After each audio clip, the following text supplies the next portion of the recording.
Welcome to the Joy of Cruising Podcast with your host, award-winning author Paul C. Thornton, a weekly conversation with the amazing cruisers featured in the Joy of Cruising trilogy, comprised of The Joy of Cruising, Cruising Interrupted, and new release, The Joy of Cruising Again.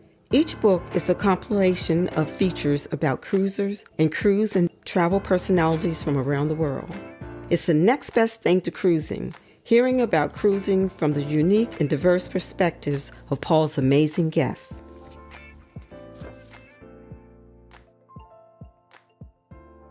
Hello, passionate cruisers. This is Paul. And this week on the Joy of Cruising podcast, I am delighted to welcome Steve Kriese, creator of DCL Podcast, a podcast that covers all things Disney Cruise Lines related Disney events and properties, and a smattering of general cruise matters. Yours truly benefited from DCL Podcast's coverage of general cruising. Steve invited me to my first ever podcast as a guest after I published my first cruising book, The Joy of Cruising. So we have a connection.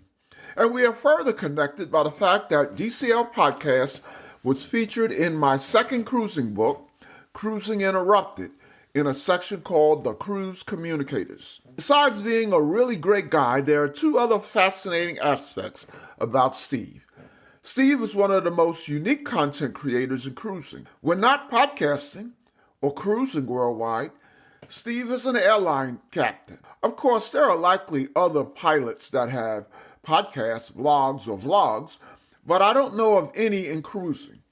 As a 737 captain for Alaska Airlines, Steve gets to see the world. As host of DCL Podcast, Steve gets to talk about seeing the world from the perspective of a Disney cruise. The other fascinating aspect of Steve is that on a cruise in the Mediterranean, he was part of coverage in the media for almost ruining George Clooney's wedding. Now that probably sounds really random, so I'll let Steve explain. Welcome, Steve, to the Joy of Cruising podcast. Well, it's a pleasure to be with you here, Paul. It's been I've been enjoying all of the podcast episodes that you've put out since you started this podcast, and excited to finally get to talk to you on your podcast as well. Well, that is good to hear. Good to hear. How are you doing, and how's your family? Not too bad. We're kind of in that crazy stage of life, and I've been kind of following your family too. I know your nephew's playing football, right? Yeah. Let me brag a little. He's a sophomore and he made all conference. So I'm real excited.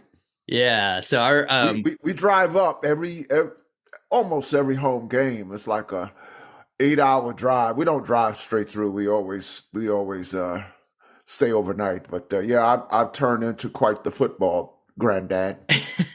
As you should be. It's fun to be able to, be part of those moments of his life and see him compete and everything like that. And we're kind of in that same part where like it goes by quick. You start off and you got little kids, and all of a sudden our oldest is a senior in high school and our youngest is a swimmer on the swim team. And so between swim meets and getting our oldest ready, he just got accepted to the University of Oregon. So he's going to be a Duck next year.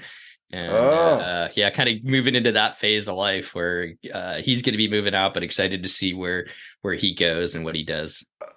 I know you well. Well, I know you, fairly well. I think I mentioned in the intro, you are my introduction to guesting on podcasts. You were the very first podcast I was a guest on, and I have since been a guest on many. So you got me going, Steve.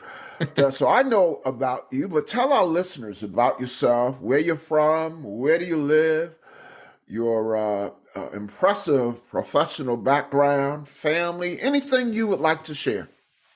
Yeah, so I grew up a military brat, so kind of moved all over the world and all over the place, and actually settled down here in Oregon, live outside of Portland, Oregon, just in the suburbs. My wife is from here, and that's kind of how we ended up here. I did 20 years in the military flying for them, flying just cargo planes. And after 10 years of active duty, moved over and became a pilot for Alaska Airlines. I've been doing that for about 24 years. And that's kind of where we are today. And as you talked about the podcast, as the podcast was kind of came out of you get a lot of free time on the road when you're traveling. And after you do the same thing over and over and over and over again, I was looking for kind of something different to do. And so I started a podcast with a couple of friends, and it's kind of grown from there. And it's based on cruising as well, just like yours. It kind of fell in love with cruising. And that's kind of who we are. We're living up here in the Northwest skiing. Like to travel as much as we can. Love going to Europe.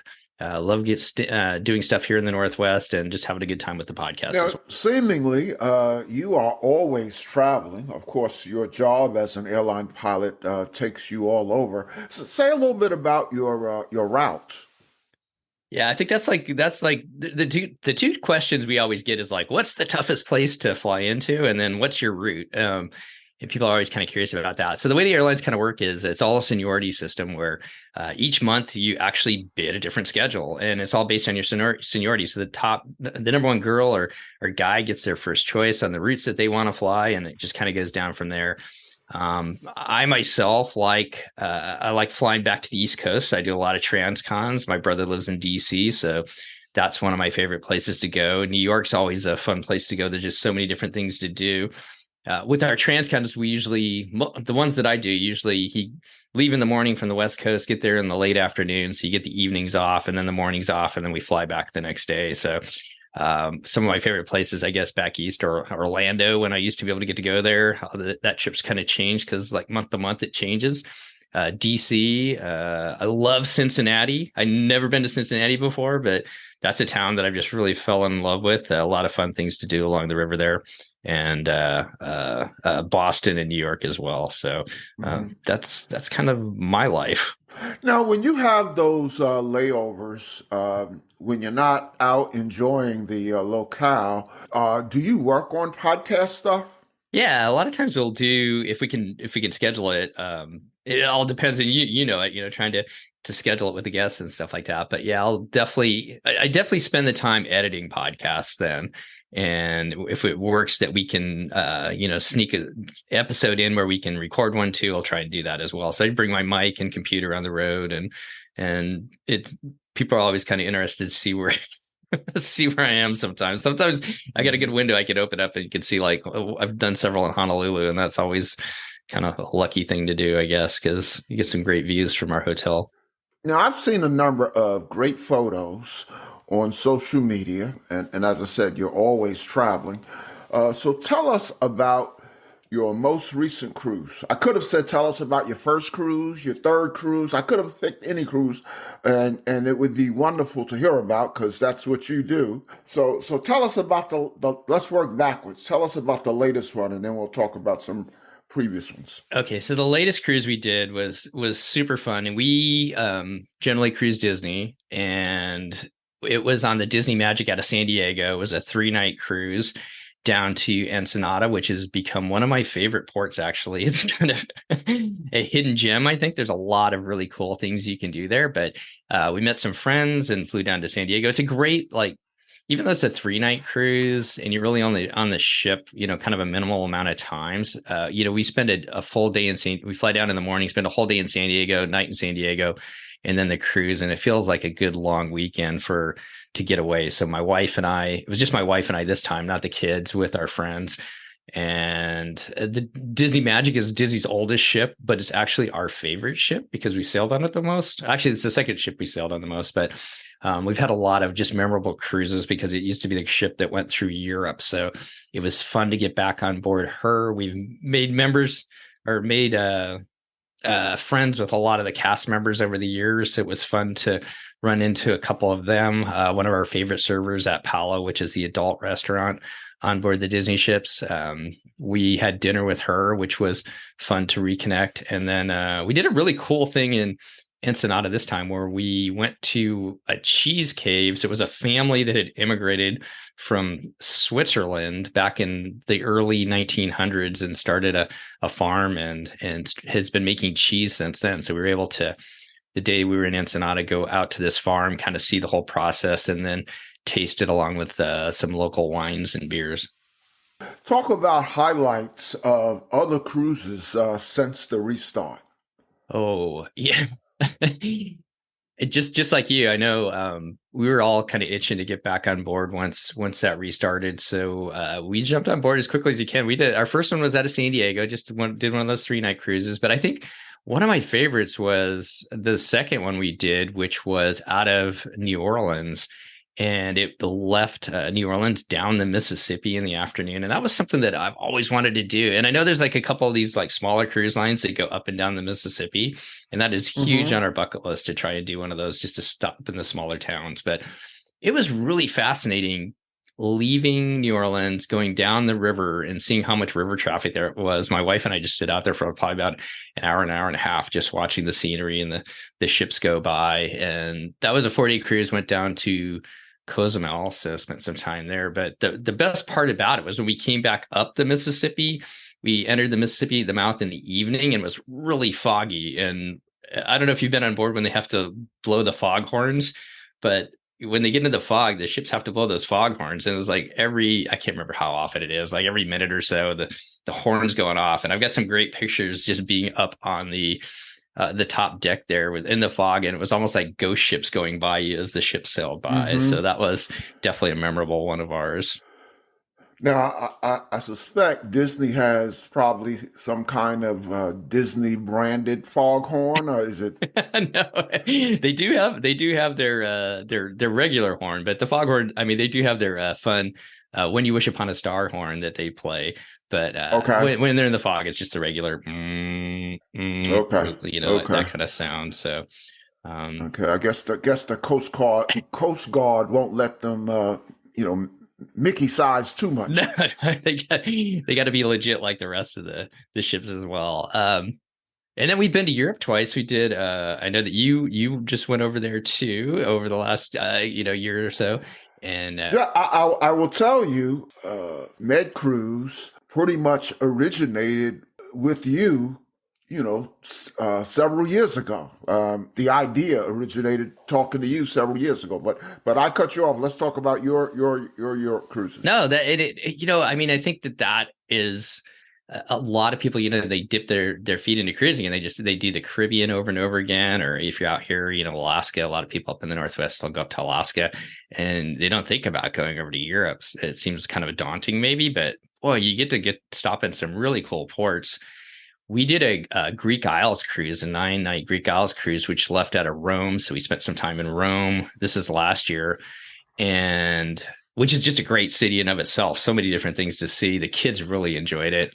And then the Greek Isles cruise stopped in Croatia and Dubrovnik, which is, if anybody's a Game of Thrones fan, that's where a lot of those scenes were filmed. Went down to Athens and then stopped at Santorini, Mykonos, and then another small port called Kefalonia.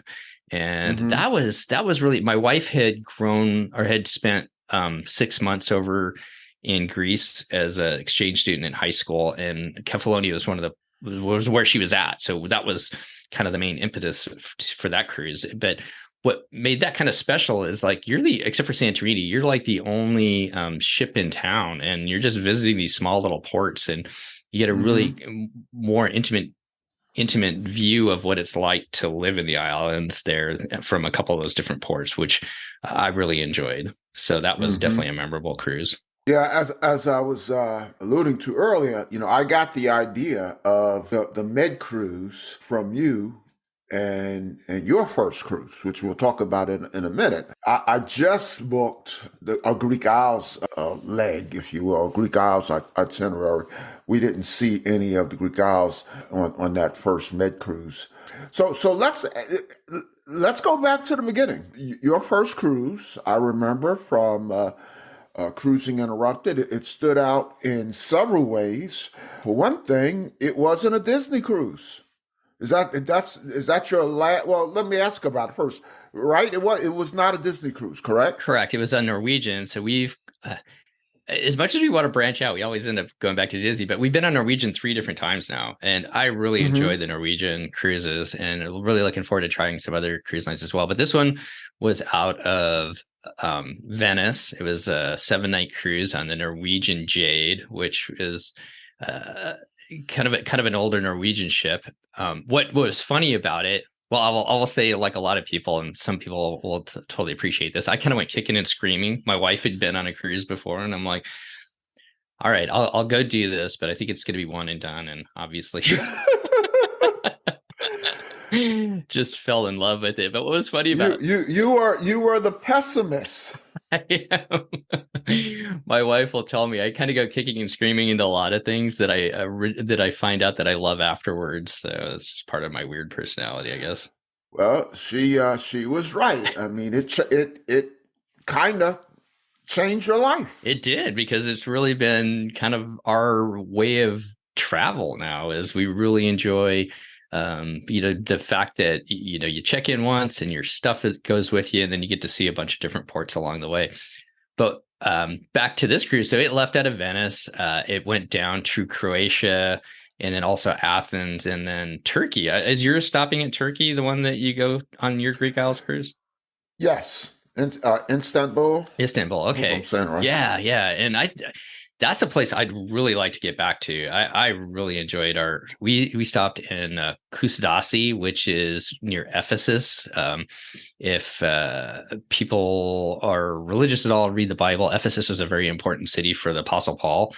And we went to the ruins there, and that was just fascinating. And then we had a great lunch as well. So really would like to get back to Turkey. And then you got on George Clooney's bad side. Yeah, well, so talk about that story, which I mentioned in the intro. So listeners don't think I made that up.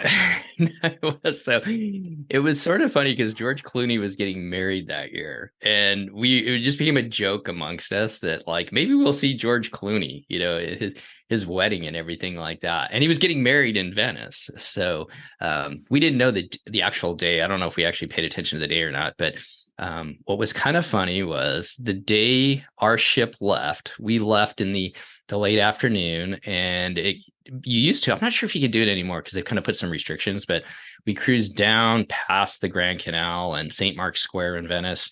And we had gotten some drinks and had met up on our friend's balcony and sat outside having drinks as we left Venice and sailed by St. Mark's Square. And you get to see all these little boats and everything like that are going up and down the river and up and down the waterways and stuff. And it's like, maybe we'll run into George somewhere along the way. And then fast forward, we got to Athens, and we ran into a picture cutout of George Clooney in the shopping district there. And so we took some pictures, like, hey, so we got to see George. Well, unbeknownst to us, our ship, as it left Venice, had cut off George Clooney's him and his bride and his whole wedding party were on their way to the reception, and our ship cut them off. And it was a big incident, I guess, in Venice and in Italy for cutting off George. And they were already kind of upset about ships, the big cruise ships going past St. Mark's Squares and some of the damage that they were causing. And that was kind of like the straw that broke the camel's back, was cutting off George Clooney's wedding party. So we didn't know that we did it, but we had front row seats, but we didn't realize that we were actually seeing George as we went by. And then you were on the news. Our ship was on the news, and I didn't send you the picture, but I've got a picture of from the paparazzi looking at George's boat and then our ship in the background. So I will make sure that I send that for you. Yeah, I'd love to promo your episode with that, and some. You always have some great photos. In fact, one of my favorite photos. I'm jumping around, but since we were on the subject of photos, you posted a photo, or maybe you provided me with the photo. Yes, that's what it was. I included it in Cruising Interrupted, and you called it. I don't want to misquote you, but in effect, you called it the most beautiful place you've ever seen. It was, and tell me if I'm saying this right. Geiranger? Geiranger, yeah, Norway. Geiranger, yeah. So that's another one that you've influenced, because I now have booked that as well. Oh, great! Oh, you're gonna love it. Yeah, so I booked Norway, and out of it's a round trip from Southampton. So perfect. So yeah. So I thought about you when I was booking it. Yeah, that's a beautiful picture, and I like promoting the book with that picture, and I'll also promote this episode with that picture. So you got hooked on that first cruise. How soon did you cruise again? So that we cruised that was in the summer, or excuse me, the fall. That was like in the fall. So then our next cruise was the end of the next summer. So probably about 9 months later. And I guess I should tell you this. I went kicking and screaming to that one, but we'd already actually booked that Alaska cruise before. And what ship was that? That was on the Disney Wonder. And my being an Alaska employee, people think that, oh, you fly to Alaska all the time. What it's like, actually, I don't. I maybe go to Alaska once a year, but over the time, we've gotten to know. My wife's a flight attendant, and we've gotten to see just the travel industry up in Alaska, and that's a bucket list trip for a lot of people. And at the time, our kids were 5 and 9, and my dad had really wanted to go to Alaska. My mom said she wouldn't go unless we all went, and then my wife basically said, this is a bucket list trip for a lot of people, and I do not want to be on a ship where our kids are going to ruin it for somebody. So the only way I'll do it is if I go on Disney, because I know there'll be a bunch of kids on board that. And so that's what we booked. And that was just a magical trip for so many different reasons. Just the first time being on Disney and seeing the kids, all the activities that they have for them, and also spending the time with my parents, and just one of the most beautiful places in the world, cruising through the Inside Passage and stopping in all the different quaint little ports that you get to stop at up in Alaska. So that was our first Disney cruise, and that's where it really hooked us. So then you became an avid Disney Cruise Line fan. We did. We came back from that and had some drinks one night. My wife and I were having drinks, and I was playing around on the website, and I saw that Norway cruise, and we're like, let's go to Norway. And we're like, are we really doing this? And we're like, let's do it. And I'm sure a lot of people kind of know that time when you book that vacation that you don't think you'd ever really take. And then all of a sudden the next day you're booking it and you're on your way. And that, once again, as you said, Guy Ronger was just, my mom's actually Norwegian. She's an American citizen, but she's from Norway. And so it was really cool to be able to go back and kind of see. We stopped in Bergen, which is where her family's from. So to see that part of the world. And we met some really good friends from England on board that cruise, which have remained friends to this day. And I think the first one hooked us, and the second one really set it in, and we haven't looked back since.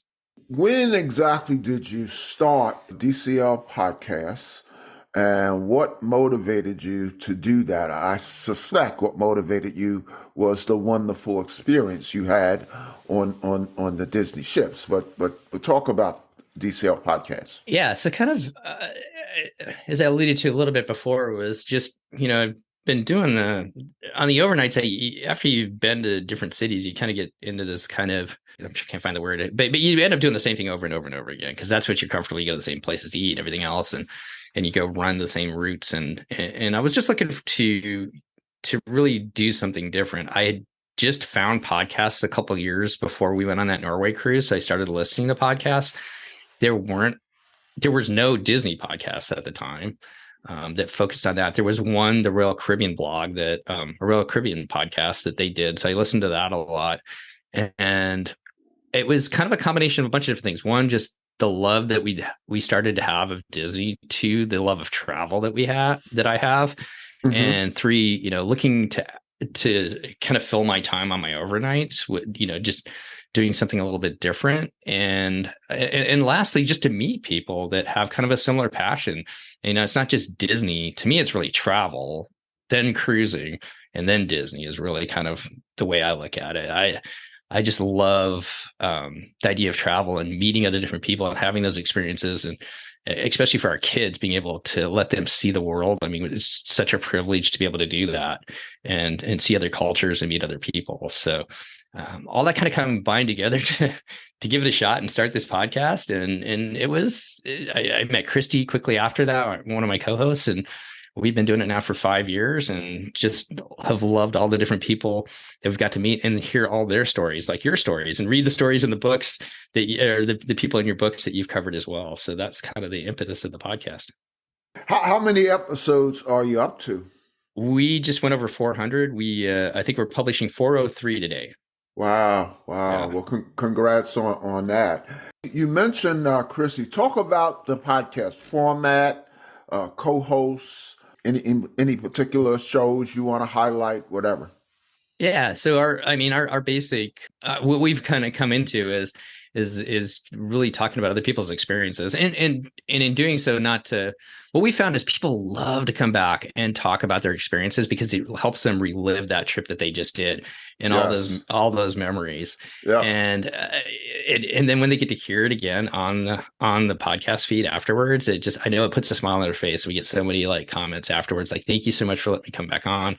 And because of that, we've had so many repeat interviews from people as they've gone and done other things. So it's kind of a format of talking about their experiences so that all of us can travel a little bit smarter, learn from them, what worked, what didn't work, or to spur you to do something completely different, like river cruising. I didn't know much about river cruising, and we were talking about it before we started recording.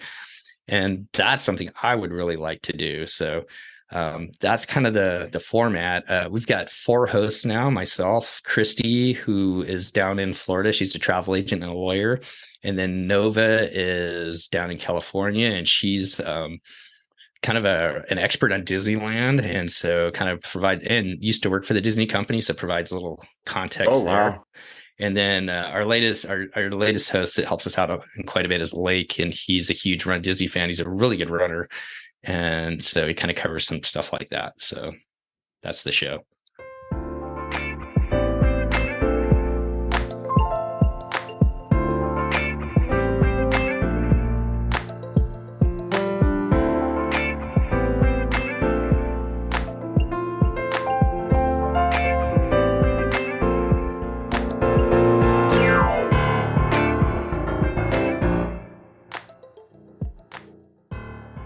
And then came the pandemic. How did it affect the podcast? Just like a lot of everybody else, it kind of put us back a little bit. But what we found was people just wanted to hear something, even though the ships weren't cruising, even though a lot of people weren't getting out of their homes as much. People just wanted to talk about travel, wanted to talk about exploring the world, wanted to have kind of a sense of normalcy. And we got so much feedback right away as we did a couple podcasts. I said, please keep this going because it really kind of gives us an outlet, which we need right now. And so we just kind of pivoted. We did one podcast about a family that went camping, and we tried to compare it, camping versus being on being on a cruise. You kind of go and you park all your stuff in the same place, and you have your port adventures every day when you go for a hike or a swim in the lake.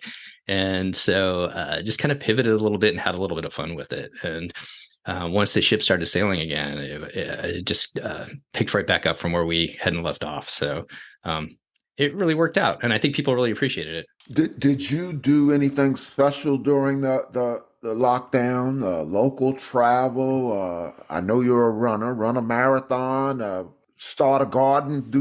Did you have a pandemic project? We actually put together a virtual half marathon and a virtual 5K. So we teamed up with 4 other podcasts and made up T-shirts and things like that, and had everybody run it the same day. And people were posting pictures and everything like that. So we did do that. We were lucky enough. Did they actually go out and run, or was it on a treadmill, or how did that work? Yeah, I think people posted pictures. They were actually out, running around their neighborhoods and stuff like that. So, okay. We did it in spring, so the weather was pretty decent around the country. This is like I guess it was the spring/summer. Pandemic started like February, so I think people were a little bit more out and about then by that time. So yeah, that was a lot of fun. So, what was your first cruise back? Our first cruise back was just the regular little 3-day trips that they do out of New Orleans. It was just my wife and I, and we weren't planning on doing it. And then the ship started sailing, and I saw other people posting, and was like, I guess I felt a little bit more comfortable just because I flew through the entire pandemic. And so it was kind of interesting to see there's a group of guys that we get together and we would do social distance sort of beverages with each other during the pandemic. But I was like one of the only ones that was still traveling around the country and seeing it, where most people were, either staying at home or working at home because the airlines kept flying. And so I think my wife and I didn't feel as, we weren't as, I don't want to say we weren't worried, but we felt more comfortable stepping out and doing that. And so it was right after they started sailing, probably the second week that Disney started sailing again. And those first cruises, you only stopped at the Disney private island, correct? Well, this one was out of San Diego, so we actually stopped in Ensenada. Okay. But they have this like bubble thing where they only had like 2 or 3 different port adventures when you got off, and you could only do that. You couldn't go into the city or town by yourself. Okay. You had to go on that port adventure, and you stayed with your little group and the same bus, and you didn't interact with anybody besides who was on the ship with you. Mm-hmm, mm-hmm. So things are back to normal now at Disney Cruise Line. Yeah. I think probably for like the last year, maybe about a year ago, I guess some of the last restrictions lifted, and now it's back to same old as it was before. Let's talk a little bit about the future. What do you have booked? Well, we actually leave in 3 weeks. We've got a 7-night cruise out of Port Canaveral on the Disney Fantasy, which goes over to Tortola and St. Thomas and the private island, Castaway Cay, over Christmas. Mm-hmm. And you'll be cruising on Christmas Day? Yeah. Oh, okay. Yeah. So will we. Oh, that's awesome. Where are you guys going? Let's see. This is our first cruise on MSC. The itinerary is not all that great. It leaves from New York. So the first stop is in Florida, which I lived in Florida 9 years. So that's, not all that exciting. And then it goes to their private island, which I understand is really, really nice. And then it goes to Nassau, which a lot of people say, oh, Nassau again. But I'm actually curious because they just redid their port. And I hear that it's really nice, the shopping area and what have you right around the port. So that'll be interesting. So it's not the best itinerary in the world. When you're with family, especially at the holidays, and if you recall, that's it's definitely where I got the idea to write The Joy of Cruising. In fact, mm-hmm. that Christmas trip was the closing chapter. It was called Holidays, and so we're excited. I am like as they say, a kid at Christmas. Well, I have to tell you that you were the impetus because of that closing chapter and how much fun you guys had, because we never really thought about, sailing on the holidays. So we did one last year because of that, because of your guys' experience, and just had such a great time. And our kids are a little bit older now, and they're so busy and we're busy. Like you said, it's just a great time for 7 days. We get actually 8 or 9 days because we got a couple days before and after. We just get to hang out together as a family, and we're really looking forward to doing it. So I want to thank you for kind of turning us on to that as well. I appreciate it. So what else? Do you have anything else booked? Yeah, we've got a couple different cruises coming up. We are going to next fall. We're going to go on the Magic out of Fort Lauderdale, which is Disney's newest port that they're building. And we're going to go to their new private island, which is in the Bahamas, called Lighthouse Point. So looking forward to doing that. And then Disney has another ship coming in 2025. So we've got our cruise after that will be on the Disney Treasure, which is kind of an adventure themed cruise ship, which I'm really looking forward to seeing that. So tell me about the new private island. Have you heard much about it? Any new wrinkles? Anything special about it?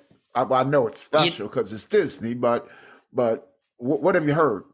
So they haven't really released a lot of the things that you can do. What they've really mostly been talking is, if anybody's a Disney fan, Joe Brody, who helped develop Animal Kingdom, he's really he kind of helped start this one, and they really like to focus on the people. So it's really kind of focusing on the people of Eleuthera and the people who live there and their culture of the Bahamian people. Mm-hmm. So they've been focusing on that and talking about all the different experiences you can have on that. But nothing as far as like, kind of, more the more exciting stuff like water slides and some of the adventures you can do on board or do on the island. So it's still TBD. For some Disney, here's the one thing about Disney compared to the other cruise lines. I think the other cruise lines like to get that information out there and let you know and be excited about it. Disney kind of holds it close to the vest and they wait to the last minute to tell you. So TBD, I guess. Now, you mentioned the treasure. I didn't get you to talk about the Wish. That's the newest ship, right? Yeah, the Wish is the newest ship, so it's kind of the same size. I'm trying to think of like not like Royal Caribbean's new ones, like the Icon of the Seas and everything like that. It's like the middle size ships, I guess. Sure, yeah. Yeah. So you've been on Wish a couple of times? We've been on it once. It's a great ship. It's new, so kind of a lot of fun new bells and whistles, some new technology. They've added a new kind of game for the kids and adults to do around this ship. I think the biggest negativity that I hear about it is that they've increased the amount of spaces that they have on the ship, but in doing so, they've made those spaces smaller, if that makes sense. So sometimes the more popular ones, it's harder to get into because they're smaller and they've got a bunch of other different things you can go do, but everybody wants to go do this one thing. So it's harder to get into. And then the dining rooms are a little bit tighter as they've made those smaller. So the tables are closer together compared to the older ships. Yeah, that sounds like another fairly new ship. It's actually one that I'm booked on in the future. NCL Primer. There's a lot of complaints. All the videos I've seen, I can't wait to get on it. But same here. I guess people who have been regulars on NCL, they're saying certain spaces have shrunk, and I like it. The notion of it, it's kind of like a high-end hotel, and so that appeals to me. But apparently, that rubbed some routine NCL cruises the wrong way, and I know I've heard a little bit about Wish raising some hackles on people. So. Yeah, I think, for our family, we still like the older ships, I guess. Wish is an amazing ship, beautiful thing, lots of things to do on it, but kind of like the layout and feel of the older ships, to be honest. Mm-hmm. So let me ask you this. Do you plan to again try other lines, or will you cruise Disney exclusively going forward, or at least to the best that you can tell right now?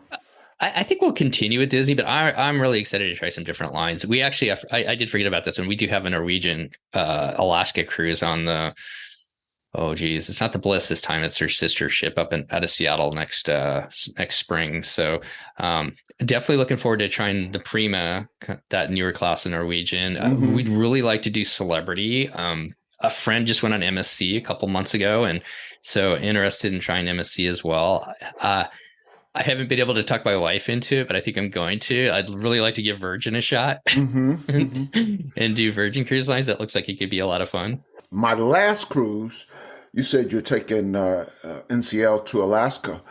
My last cruise was NCL to Alaska. So yeah, it was their oldest ship, but it was like a new ship because it just had during the pandemic, it had $150 million refurbishment. So you couldn't tell that it was their oldest ship. But it is their smallest and oldest ship, Norwegian Spirit.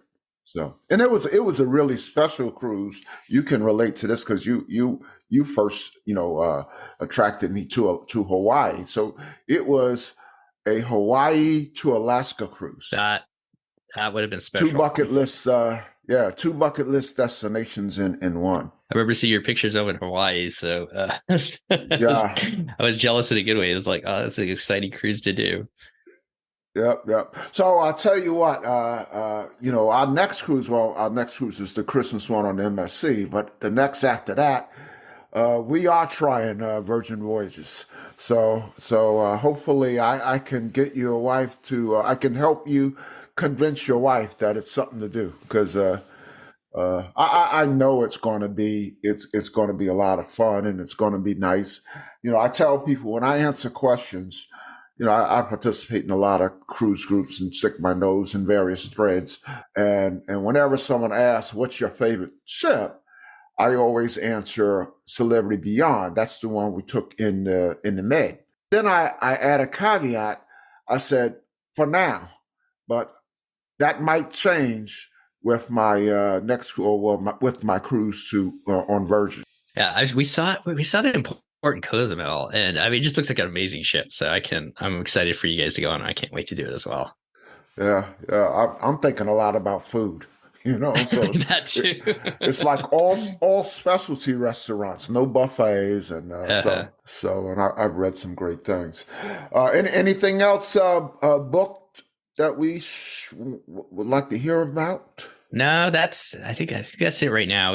We're kind of in that like holding mode, just seeing how much college is going to cost and how that works out too. So we haven't booked as much as we normally have. Oh, I can relate to that. Well, so do you have a bucket list? What's on your bucket list? I think, yeah, this is going to sound weird. Oh, it's not really weird, but I would really like to do a river cruise. I'd love to do one in Europe, but I'd also really like to do the one up the Mississippi, and just kind of experience a little bit of America that I've never seen before, and some of the small little towns that you get to just step off the ship and wander around the towns and experience just kind of a different place that I've never been before, maybe on a smaller scale. I got a mailer, a circular, whatever you call it, from Viking, and that's kind of a bucket list cruise anywhere on a Viking Ocean ship. But so I was looking through it and seeing if there was something I might want to consider booking. And the most affordable one was a Mississippi River cruise. Or the most affordable one in that sales circular.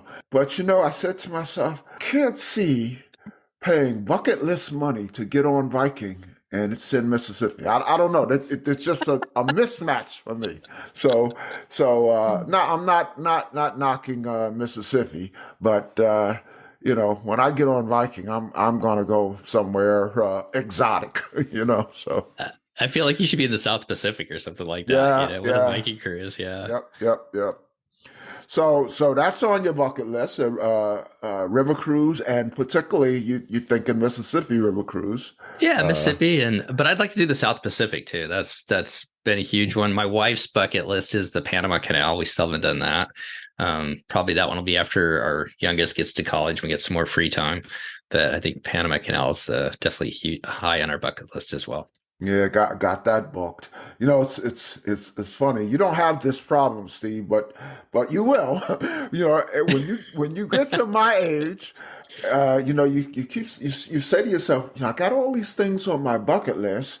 I am how should I say, over 50, and so I better start checking these things off. So I've actually booked a lot of cruises.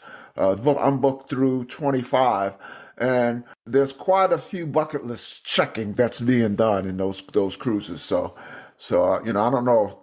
Maybe that's a sign that I finally am admitting that age is catching up to me. So, but yeah, Panama Canal's on the list. So that's booked. River cruises on the list. That's booked. Virgin Voyages is on the list. That's booked. So. Well, that's good. That means you're living your best life, Paul. You guys are living your best life. I love it. Trying. Well, Steve, before we let you go, a couple of light cruise questions. We call them, sometimes we say fun cruise questions. So that's sort of in the eyes of the perceiver. But the first one's kind of a softball. It's easy, but it's very helpful because my new thing now on cruises is to try different cocktails based on what I've heard from guests like yourself. So it doesn't have to be a cocktail. If you want to say tea or something, coffee, whatever. But what's your favorite cruise drink and cruise food? All right. So people who have listened to our podcast know this one. This one's kind of a little bit of an odd one because I'd never had it before until we went to Disney. But my favorite food actually is an appetizer in the French restaurant that they have on board each one of the ships. And it's escargot. And I just... Oh, I love escargot. I love escargot too, as well. Just the garlic and the butter and everything else. I don't eat it anywhere else, but I look forward to to every time getting on board and trying that. Yeah, I guess, I live in right outside Charlotte now, Charlotte, North Carolina. That's a pretty big city. I guess they have French restaurants. So I guess if I looked hard enough, I could find it in a land restaurant. But yeah, I the first time I ate escargot was actually on my honeymoon in Aruba. That was a land vacation, and then I never ate it again. I loved it. And then I never ate it again until I noticed, I think it was Carnival. They used to offer it almost every night in the main dining room. It's probably changed now. I mean, the last cruise, like that NCL to Hawaii, an Alaska cruise, they had a French restaurant on board, and I ordered it there. Yeah, I've had that. I love escargot. I think, some things, as you said, I'm sure we can find it out here in Portland somewhere too, but I think I just leave it as something special to do on the cruise, kind of, something to look forward to. And as far as drinks go, I love a good coffee in the morning. Love black. I like it just straight black. So if you can find a good black coffee, but the drink that I go to now is a smoked old fashioned. Have you ever had anything like that? Someone else mentioned that when I asked them about. Now I've had old fashions, but not a smoked one. Yeah, so I've got a video of them preparing it on the ship we went on this last summer, and he like infused it with smoke as he kind of mixed it up, and then he put it in a little box and everything like that, and just let it sit there for like 5 minutes or something like that. And it was it's not like overly smoky, but it's just a little bit of that hint really gives a good flavor to it. So maybe give that a shot. Yeah, I'm gonna look for that. I think they do something like that on Virgin. I don't know if they do that on my next cruise, MSC. Okay, next question. What's your most memorable or funniest or even most embarrassing cruise or port experience besides ruining George Clooney's wedding? Yeah, which we didn't know he had done at the time. I'm going to go with, I think I'm just going to go with two memorable moments. And one of them we already talked about was just Geiranger, which is a World Heritage Site. And I'm really excited you're going to be able to go there.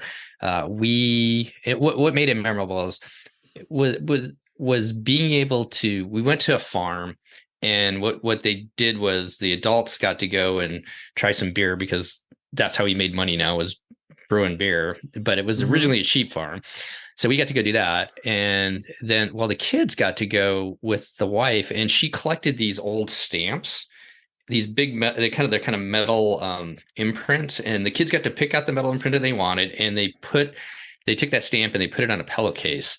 And it was a really nice pillowcase. And they brought it home, and they still have it on their bed today. So when I look back on that, that cruise of being in Norway, and just one of the most beautiful places I've ever been, standing on the steps of that farm and looking out over the fjord, and then it brings me back to just spending time with the family. And I see it every time when I walk into my kids' rooms now with the pillows that they have on the bed with the stamp. So I think that's what I'm going to go with. Finally, and this is a little bit of an oddball question. I say oddball because it doesn't have anything necessarily to do with cruising. So you have a large following. And welcome to the DCL Podcast fans and Steve's friends listening. I hope you have enjoyed what you have heard at the Joy of Cruising Podcast, and we'll come back and check out some additional episodes. Share one thing, Steve, that my listeners and your fans and friends don't know about Steve. Well, people that know me know I'm kind of a smart aleck, so that's like, I love teasing people, and I love it when people tease back to me. The one thing that I have a passion for that people don't know is I love music, and I play the guitar, and I love punk rock. So anything from the 70s, the Ramones, on up to Green Day today, and everything like that. That is something I don't think I've ever shared with anybody, but nothing makes me happier than to pick up the guitar and play some intros and outros of Green Day or the Ramones or something like that during the week. An airplane pilot who loves Mickey and is a punk rocker. Yeah, that doesn't go together, does it? You're pretty unique, Steve. I think it's great that you love music, and because I love music too. You know what you should consider. I'm very big on theme cruising, and there are some cruises that actually appeal to rock fans. There's nothing like being on a theme cruise, because not only you're enjoying your passion of cruising, but you're enjoying another passion, whatever the theme is. I've been on a smooth jazz cruise, for example. There's rock and roll cruises. And on top of that, everybody on the cruise, your other passengers, have so much in common with you because they're fans of that genre of music. So maybe add a theme cruise to your bucket list, because I think it's just a whole new way of cruising, or a whole different way. It's not new, but a whole different way of cruising. I love that idea, Paul. I'll tell you a quick story. So we were on that Christmas cruise last year, and they had a violinist that was from Eastern Europe somewhere, and she was just playing, just beautiful Christmas music and that type of music, lots of classical music and stuff. And they've got like a little champagne bar. And my wife and I went up there the last night because it was like one of our favorite places. And there's just us and then another couple sitting up there in our Christmas pajamas, listening to classical music in the champagne bar. And she gets to the very end and she goes, I want to thank you for coming out and seeing me throughout the cruise, but I want to finish my final set with a little bit different song. At heart, I'm a rocker, and so I'd like to play this. I'd like to play a song by the Scorpions to finish up. I was like, yeah, let's go. So I think your idea of spending a group, a whole cruise together with people with a similar passion, that just sounds amazing. Yep. Well, Steve, it is so good to get to chat with you again. I recall approaching my first podcast as a guest on your podcast. I was very nervous, and it was great that I started with your podcast because you had such a calming demeanor, a calming approach. Well, I'll tell you, it carries over to you being a guest on my podcast. You just have such an even, calm demeanor. You're a great guy. Thank you so much for coming on the Joy of Cruising podcast.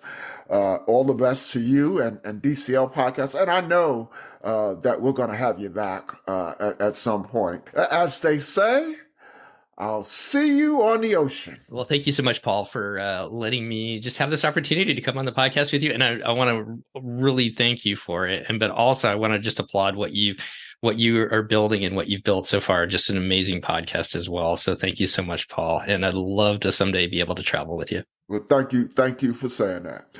All right, Steve. Happy holidays to you and your family, and we'll see you soon. Happy holidays, Paul.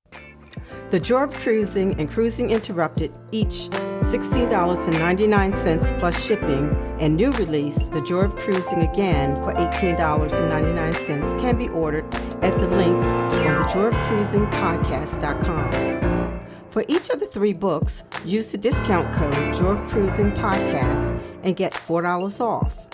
The Joy of Cruising books are also available at Amazon. Order the ebook at Amazon or your favorite online retailer. Stay in touch by joining the Joy of Cruising Podcast Facebook group or following the Joy of Cruising Podcast on Instagram. We're constantly adding new shows. Please leave a review and tell a friend about us. We hope you enjoyed this brief escape to the ocean. See you next week.